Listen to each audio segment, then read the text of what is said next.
About tonight's game. Can I hit continue? Tyler. Hi, Teresa. How are you doing today? Good. How's it going, Tyler? It's going well. I have a question about how, through the first, only 5 games so far, your roles kind of changed a little bit and where Coach T has slotted you in. Yep. Do you feel like now that Maisha is here and everyone's kind of knows where they are, that you've kind of settled into what Coach T expects you to be this season? Absolutely. I think that historically in my career, I've never had like a set role. My role has always looked differently and based off of just opportunities that presented itself due to injury, due to players with overseas commitments. My role has changed. So I've been able to adapt throughout my entire career on what my role has looked like. And I think this is just another situation where my role has looked different at different times of the season, and having everybody come back and us feeling like we're about to be a really cohesive group, having all of our pieces, obviously minus Della, it feels like this is more what it's going to feel like. And Coach Tiaz and I have had conversations. My role on the court has not changed from what he expects me to do on the court. What the minutes look like, I'm sure it's going to fluctuate, but I am willing to do whatever this team needs me to do to be successful. And that's just how it goes with me. And then we have such a big break coming up. I know there's a game tonight, but there's such a big break coming up that you typically don't see besides like an Olympic break. Right. How are you approaching that? This is a good opportunity for us to get into the gym and be able to work on us. Our practices have been a lot based off of personnel on other teams and a lot of what they want to do and how we're going to counteract what they want to do. And this is going to be a really good time for us to get in the gym and work on us. I think now that we have Maisha back and Bird, and with Sid, all not having them in training camp, being able to have that group in practice and be able to play, we'll be able to build a lot more chemistry in this short period of time with, the chemistry that we've already built up to this point, and then moving forward to the next week and just getting repetitions like that. So it'll be a good opportunity for us to work on us. And, we want to come into Connecticut tonight and get this win and, do what we need to do so we can, keep establishing who the Mystics are and who we want to look like this season. Perfect. Thank you so much. Good luck tonight. Thank you. Christy. Hey, Teresa. With tonight's game, you said you really want to go in there and win this. What are the aspects that are the focal points for getting that job done tonight? Well, Connecticut has been playing really well this season. John Claude Jones is having an MVP type season. You have a lot of players that weren't getting a lot of minutes in years past that have been able to step up in their opportunity and do well. So I don't think tonight will be an easy challenge by any means, but I think that we put in the proper prep work. We've done a lot of film. We've walked through their large playbook. And we have a game plan, and we obviously know that there's a lot of people that are capable of a lot of different ways of scoring, and we have to do our best to limit, the hot hands. And who that hot hand is tonight could be anybody. So we're prepared to, kind of tackle it in any way. If it's coming from the interior, if it's coming from the outside, wherever the scoring is coming from, we have a game plan on how we want to play it and how we need to adjust moving forward.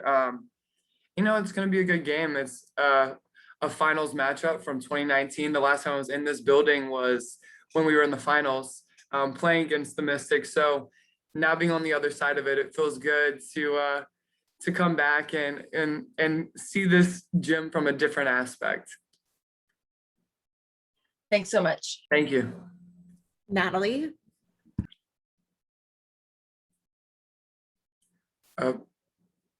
Natalie, I think Yep. On a non-book related note, is there kind of any additional fuel to your game tonight going back up against the Sun? Or are you just kind of excited to be back in the building and see your old teammates? I'm really excited to see my old teammates. There's a lot of great memories that happened on this team, and with the people on this team, they have some really great people. But at the end of the day, this is a business and we want to come in to get wins. I know that I'm not the only one that has Connecticut ties. So I think this is a special game for quite a few of us on just, levels of coached here, Tina's played here, Eric's coached here. And, this is just a game that we want to win. And obviously it's always great to beat a team at the top of the league. This is a game that we need to win to kind of put ourselves in a good playoff situation moving forward. These are the type of teams that we need to beat to be able to compete in playoff situations. So this is a really good test tonight to see where we are in the season and see where, we want to be. Jen.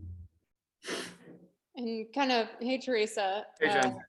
following up on that, have you met up with any of your former teammates? Have you been trash talking, or is all of that like, are you not seeing them until after the game? What's the situation? I've spoken to a few teammates due to COVID and stuff, and we were both traveling from away games, so it was hard to meet up so far, but there's plans to see everybody after the game tonight. There's definitely some trash talking. I know Erica McCall has been talking a lot of trash to Dewana, just that sister bonds. And she's coming in the locker room with a little extra passion to beat her sister. Nothing like some good sibling rivalry. So we're all trying to do it for Bird and all the Connecticut ties that we have. We're just gonna go in tonight with a little extra heart because this one tears at it a little bit. I love that so much. Yeah. I know you guys had some travel delays and maybe not the most fun day of travel the other day, but for you, when you're on, like, what do what's your favorite thing about being on the road, or what did you miss about, kind of more normal road trips as you guys are, all getting vaccinated and able to do more things? Like, what's like, oh, I actually missed doing that while we were on the road. Yeah. So this is actually a really fun team.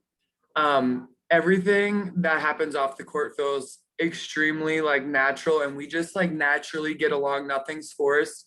And so just the conversations that we have, now obviously you don't want to be delayed for an hour and a half, but when you're delayed for an hour and a half, you get to like sit into a group and have these conversations about absolutely nothing that are just so much fun.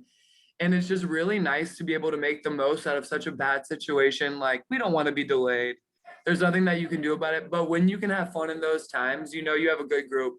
And that's what we did in the airport. We sat in a really big group and we just talked about everything and nothing, ripped off conversations, found out who likes to play spades, who doesn't. We have a little Mario Kart competition coming up soon because we have some Mario Kart fans, things like that. So it is really nice to be able to spend quality time with your teammates that are in different environments. The bubble was one thing and you were kind of like forced in and forced to see the same people every day. We chose to do this.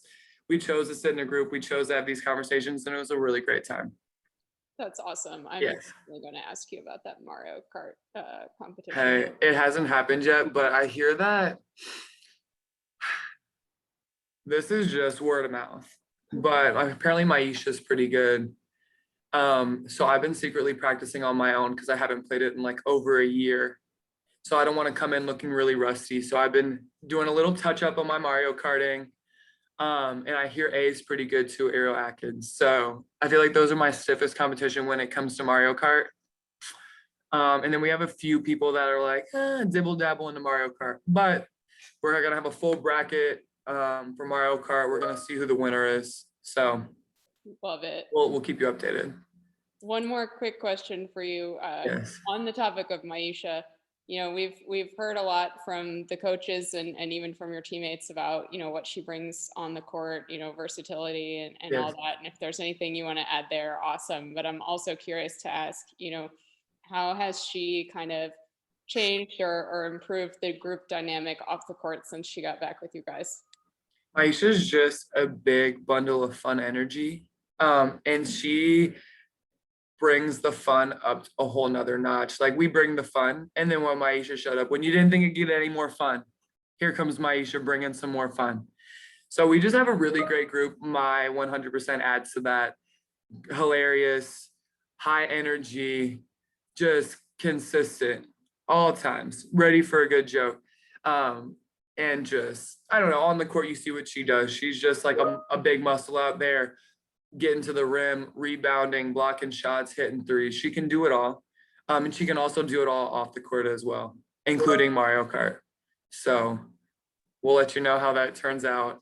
As far as just chemistry, Mai just came in and like didn't skip a beat. That is awesome. Thank Yeah. you and good luck. Thank you. Thank you guys. I think actually Natalie might have one more question. Oh, let's go, Natalie.